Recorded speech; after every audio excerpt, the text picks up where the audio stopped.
Hermanas y hermanos de la Iglesia Peniel, qué gusto poder compartir una vez más con ustedes el mensaje de la Escritura esta semana. El título que quiero colocar al sermón en esta ocasión es el metaverso de Cristo. Y para ello voy a recurrir al documento conocido como Epístola a los Hebreos, capítulo 10, del versículo 11 al versículo 25. Voy a ir leyendo algunos versículos y comentándolos y poco a poco desarrollando este tema que me va a permitir articular el mensaje de la Escritura, la teología del pacto, con una pieza literaria que seguramente ustedes conocen, que es Las Crónicas de Narnia. Pues acá tengo El León, la Bruja y el Ropero, pero pues ustedes saben que es una saga de 7 libros. Y quiero pensar un poco narnianamente al mismo tiempo que también de forma federal o de el pacto e ir entendiendo qué significa este pasaje de las Escrituras que, como vamos a ver a continuación, nos remiten al rasgamiento de un velo que nos da libre acceso de uno a otro universo. De ahí el título, el metaverso de Cristo. Voy a hacer la lectura de unos primeros versículos y conforme vaya exponiendo voy a ir leyendo los que sean necesarios. Hebreos capítulo 10, comienzo versículo 11 y dice: Y ciertamente todo sacerdote está día tras día ministrando y ofreciendo muchas veces los mismos sacrificios que nunca pueden quitar los pecados. Pero Cristo, habiendo ofrecido una vez para siempre un solo sacrificio por los pecados, se ha sentado a la diestra de Dios. De ahí en adelante, esperando hasta que sus enemigos sean puestos por estrado de sus pies.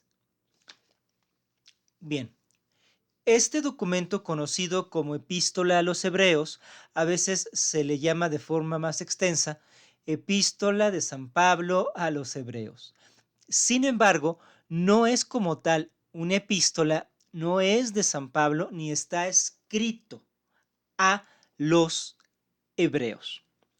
Por más que tenga al final unas salutaciones y bendiciones, está escrito en segunda persona hacia un auditorio, en realidad, sobre todo al inicio del documento, en el capítulo 1, pues no inicia como una epístola.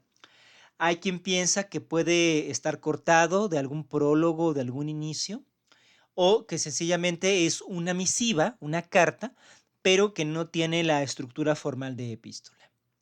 Tampoco es de autoría paulina. Este documento, aunque por muchos siglos se pensó que era de Pablo, hoy se sabe que no es de autoría paulina.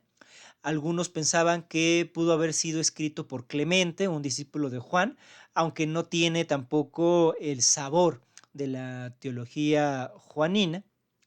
Y la comunidad destinataria pues no es la de los hebreos, porque para este entonces, finales del siglo I, inicios del siglo II, pues no había como tal comunidades hebreas ya, sino que existían pues los judíos. Se entiende que los hebreos terminan al finalizar pues la última monarquía del Reino del Sur cuando entran al cautiverio, y a partir del siglo V antes de Cristo es cuando inicia ya la religión judía. Lo que pasa es que Hebreos alude mucho al Antiguo Testamento, por eso se le llegó a poner el apodo de Hebreos, aunque realmente no tenemos una noticia exacta de quién fuera su destinatario. Lo que sí nos queda muy claro en el tenor de la epístola es que va a hacer un contraste entre el sistema sacrificial del Antiguo Testamento y la redención en gracia que ahora tenemos en Jesucristo. Los versículos que leí en un inicio pues son una muestra clara de ello, porque nos habla de un ministro Sabemos en el sistema levítico que tenía constantemente que estar ofreciendo una, un sacrificio u ofrenda por los pecados. Ahora, entendamos un poco el contexto propio del sistema sacrificial del libro de Levítico. En esos entonces, la única posibilidad que yo tenía de comer carne era si primero presentaba mi alimento en el tabernáculo de reunión. ¿Para qué? Para que el sacerdote hiciera la expiación por el pecado, incluyendo el pecado de la muerte por ese animalito, y tomara su parte o tomara su diezmo para que pudiera comer y entonces pues ya el resto de la comida me la podía quedar yo. Eso lo podemos ver claramente en la perícopa que habla de la infancia de Samuel. Sabemos que los hijos de Eli eran perversos y en lugar de tomar el diezmo pues se quedaban casi que con todo el sacrificio. Entonces, si los sacrificios en el Antiguo Testamento se reiteraban, no era meramente porque no fueran tan eficaces, sino porque era el abastecimiento de comida cotidiana. Sin embargo, desde la perspectiva de este autor de la llamada epístola a los hebreos, sí que representa una falla porque dice, bueno, ellos tenían que hacer sacrificios constantes, pero Cristo, dice el versículo 12, se ofreció una vez para siempre y ahora está sentado a la diestra de Dios y está esperando a que, como dice el Salmo 110, sus enemigos sean puestos a sus pies. Lo que nos habla de que actualmente estamos en una lucha histórica entre el bien y el mal y estamos esperando el final triunfo de el mal. Más adelante sigue diciendo el documento, con una sola ofrenda hizo perfectos para siempre a los santificados. Ya entramos a escena en esta historia, en donde nos dice que ya también somos perfectos y además lo reitera el versículo 15 diciendo que eso lo atestigua el Espíritu Santo cuando cita estos versículos del profeta Jeremías. Este es el pacto que haré con ellos después de aquellos días, dice el Señor. Pondré mis leyes en sus corazones y en sus mentes las escribiré. Y añade, y nunca más me acordaré de sus pecados y transgresiones, pues donde hay remisión de estos, no hay más ofrenda por el pecado. Entonces se está poniendo un fin al sistema sacrificial del Antiguo Testamento, en parte porque ya era inviable realizarlo en el contexto del Imperio Romano. Pero ahora nuestra fe está depositada en Cristo, que nos ha traído esta nueva dispensación o economía o pacto, en el cual pues las reglas son muy sencillas. Él es nuestro Dios y nosotros somos su pueblo. ¿Y cuál es la manifestación plena de este pacto? Lo encontramos en el versículo 19, que nos va a llevar directamente al metaverso de Cristo. Así que, hermanos, teniendo libertad para entrar en el lugar santísimo por la sangre de Jesucristo, por el camino nuevo y vivo que Él nos abrió a través del velo, esto es, de su carne, y teniendo un gran sacerdote sobre la casa de Dios. Acerquémonos con corazón sincero en plena certidumbre de fe, purificados los corazones de mala conciencia y lavados los cuerpos con agua pura. Es bastante poético lo que está haciendo el autor porque está hablando del lugar santísimo y nos está presentando de el fondo hacia afuera los tres lugares en los cuales estaba diseñado. Recordarán ustedes que el tabernáculo de reunión tenía en el corazón o en la parte más profunda el lugar santísimo donde estaba el arca de la alianza, la mesa donde se hacía la proposición. Teníamos un lugar santo en donde, pues, específicamente entraban los sacerdotes y aparte los atrios, donde había una fuente y se lavaban Aarón y sus hijos para poder atender a los sacrificios. Y noten cómo nos va llevando por estos tres lugares. El versículo 19 habla del lugar santísimo. Después, el versículo 20 habla del velo, porque entre el lugar santísimo y el lugar santo había un velo. Entonces estamos saliendo.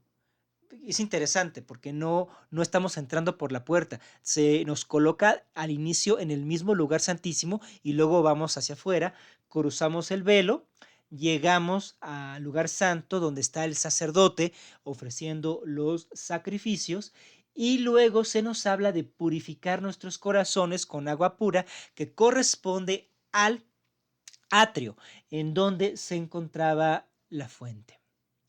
Y entonces tenemos ya entrada y salida a este lugar, el lugar santísimo donde se manifiesta la Shekinah o la presencia de Dios.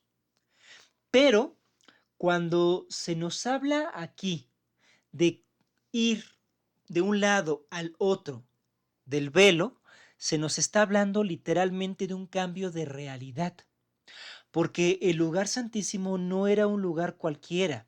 Incluso ni siquiera pudiera pensarse que fuera un lugar estrictamente hablando en este mundo o incluso en esta realidad.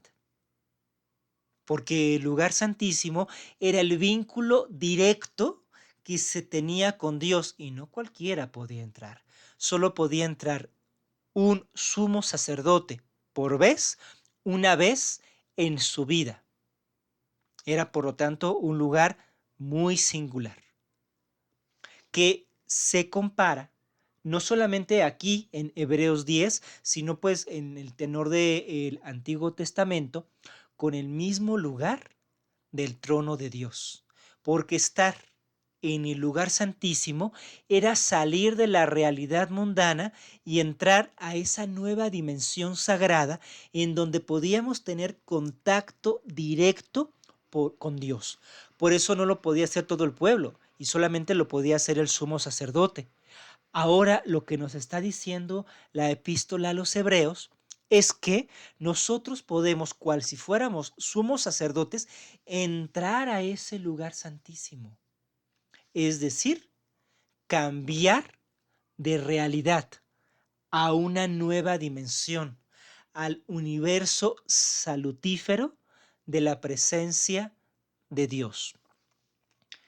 La mejor manera que tengo yo para explicar esto es compararlo con, por ejemplo, Narnia. Ustedes recordarán en este primer libro de León, la bruja y el armario, en ese armario que pasó a los Pevensey, a Lucy primero, después a Edmund, pero más adelante entrará tanto Susan como Peter y cruzarán también el velo, que está representado en las crónicas de Narnia por los abrigos que están muy pesados y que le van a hacer pasar a los Pevensey de la habitación del profesor Kirk a ese lugar que estaba repleto de nieve y donde se van a encontrar tanto con la bruja blanca como con Asla en esa lucha cósmica, de la cual también nos habla Hebreos, porque se encuentra Jesús esperando a que termine la lucha y sus enemigos se han puesto a sus pies. Entonces, entrar al lugar santísimo es literalmente como viajar a Narnia. Es llegar a otra dimensión, a la dimensión donde puedo encontrarme directa y personalmente con Dios. Ahora, ¿cuál era la manera para entrar a Narnia? En El León, la Bruja y el Armario, pues es mediante un armario. Después, en El Príncipe Caspian, es el tránsito de un tren. En La Travesía del Viajero del Alba es un recuadro. En La, la Silla de Plata es mediante un juego de invocación. Siempre se entra a Narnia de una manera distinta. Y es que para entrar a Narnia no importa tanto el medio, sino quién te llama. como nos enteramos de hecho en la silla de plata. Todos los seres humanos que alguna vez pudieron entrar a Narnia fue porque el rugido de Aslan les llamó, no porque ellos quisieran entrar o porque hubiera ese lugar o portal mágico. Nadie puede abrir el portal a esa otra dimensión que es Narnia desde aquí. El portal solo se puede abrir desde el otro lado mediante el llamado de Aslan. Y el día de hoy, a este tránsito entre portales o a este tránsito entre realidades, universos o tierras, se le conoce como el metaverso, que lo vemos de forma recurrente en los cómics, tanto de Marvel como de DC. De hecho, aquí tengo una serie de cómics de DC que se llama El Multiverso, que es otro nombre para llamar a este metaverso, como recientemente lo ha presentado Zuckerberg para hablar del futuro de Facebook. Bueno, pues todo esto que hoy parece la mayor vanguardia y que parecen las historias más modernas, en realidad ya está presente desde el Antiguo Testamento. Este cambio de realidades, de nuestra realidad presente a una realidad superior, a una realidad en donde podemos tener un encuentro con Dios. Y aquí lo que quiere dejar fehacientemente demostrado el autor de la epístola a los hebreos es que Cristo ya ha abierto ese portal. El velo ha sido rasgado y podemos entrar a la nueva dimensión. ¿En qué consiste? ¿En qué consiste la nueva dimensión o la nueva vida? Pues consiste en poder presentarnos mediante Cristo ante la presencia de Dios. Y ustedes dirán, ¿para qué? ¿De qué me sirve a mí entrar a la presencia de Dios? Se trata de el perdón de nuestros pecados. Nunca más me acordaré de sus pecados y transgresiones.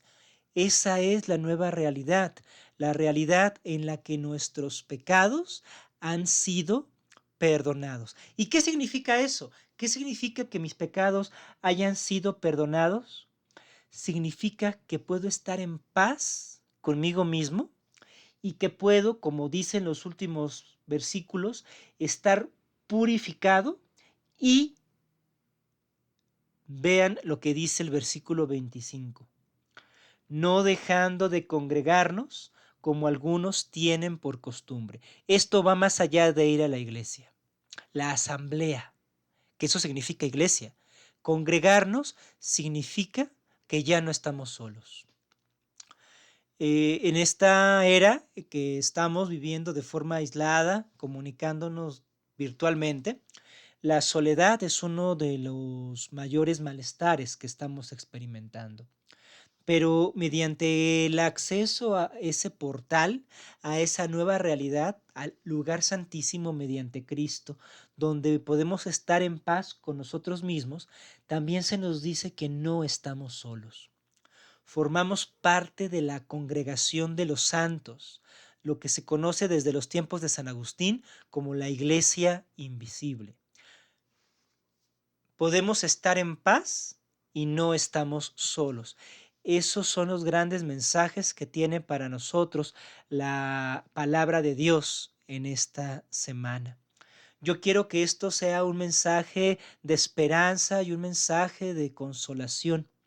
Acercarnos libremente al trono de misericordia significa que podemos hallar dicha, plenitud, paz y seguridad. En tiempos convulsos y en tiempos de muchas incertidumbres, tenemos este de refugio del lugar santísimo, esa realidad alternativa o esa otra nueva dimensión, o como le llamaba el teólogo Calvart, ese nuevo mundo extraño de la palabra de Dios. ¿Qué nos quiere decir todo esto? Nos quiere decir que nuestra realidad es insuficiente. La realidad que vemos de forma cotidiana y día a día es insuficiente para recibir todo el apapacho y el cariño de Dios, de tal manera que hace falta un nuevo mundo, nuevo cielo y nueva tierra. Zuckerberg, ¿qué nos cuentas de nuevo? Los cómics con su multiverso, ¿qué nos están diciendo de nuevo? Las crónicas de Narnia con toda la belleza literaria que tiene, ¿cuál era en realidad su novedad? Si ya la misma palabra de Dios nos decía que esto era posible. Este mundo nos queda chicos y por lo tanto podemos llegar a esa nueva realidad en Cristo que nos da una nueva vida, una nueva personalidad, que nos da paz, nos da seguridad y nos da comunión para no estar solos. El metaverso de Cristo es más antiguo, más poderoso y más democrático que cualquier realidad virtual que nos quieran vender en esta era que nos ha tocado vivir. No tenemos miedo a que se nos acabe la batería, que se nos vaya la luz o que no haya Wi-Fi, porque es Cristo, nuestro mejor Wi-Fi, el que nos conecta con Dios. Podemos, por lo tanto, estar seguros. Esta realidad de desamparo y tristeza no es todo lo que existe. Hay una nueva realidad llena de esperanza y de alegría. Esa realidad, ese metaverso se llama Cristo. Accedamos, pues, confiadamente a ese lugar santísimo y gocémonos del trono de la misericordia de nuestro Dios. Bueno, es el mensaje que quiero compartir con ustedes, amadas hermanos, amados hermanos. Es un gusto para mí siempre poder dirigirme hacia ustedes, esperando que más adelante vuelva a tener la dicha de poder comunicar con ustedes el mensaje de la palabra de Dios. El Señor les bendiga.